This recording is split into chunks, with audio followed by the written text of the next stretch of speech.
Today I'll be making a matcha apple oat milk milkshake.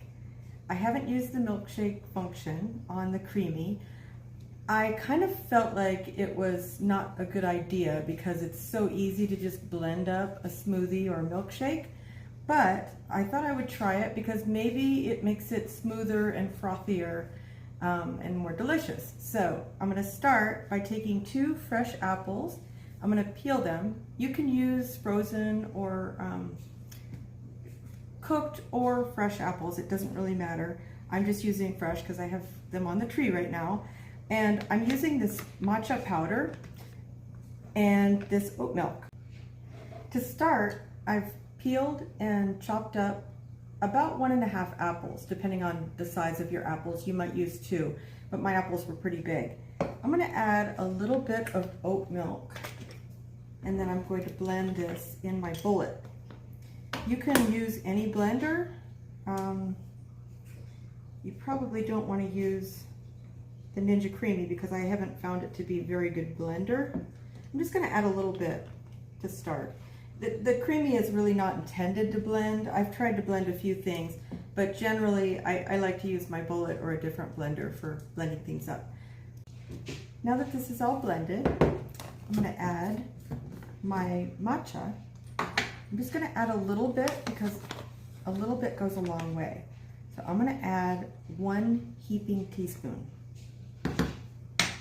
To get the matcha to bloom, I'm going to use a little bit of hot water.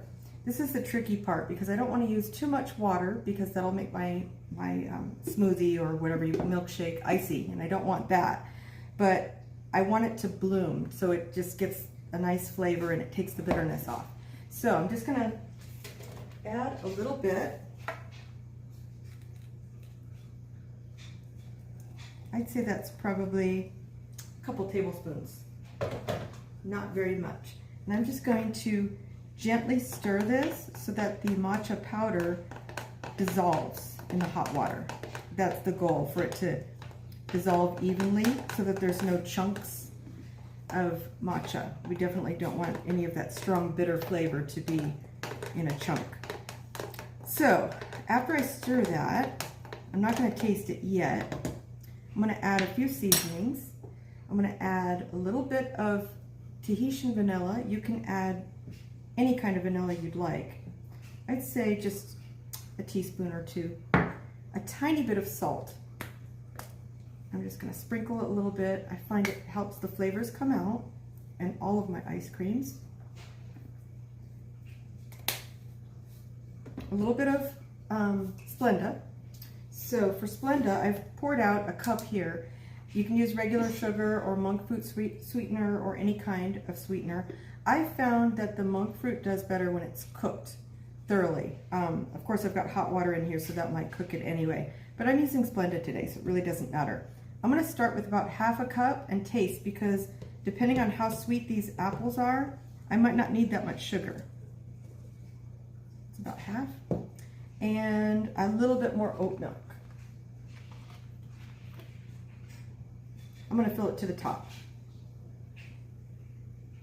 because that's about a little bit over this would fill up the pint. I don't have to fill it all the way to the top. Generally I do, but of course it's up to you. So I'm going to run this through the blender again and taste it, and then I'll be ready to add it into my pint. This is actually a deluxe pint.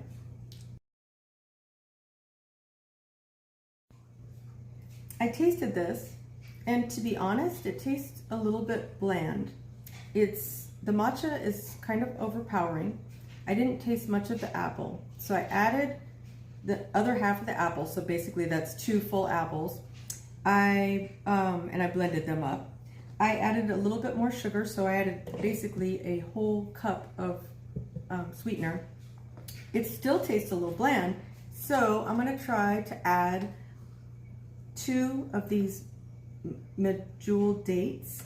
I find that they are really tasty in all kinds of ice creams and different things. Of course, I don't want to add it directly to my creamy. I'm going to blend it up in my bullet and then add it and see if that improves the flavor, because it just tastes one-dimensional right now. After adding the dates and a little bit of salt, it tastes much better. So now I'm ready to freeze it. Here's my frozen milkshake. I'm going to take the lump off the top and spin it on the milkshake mode, and we'll see what happens.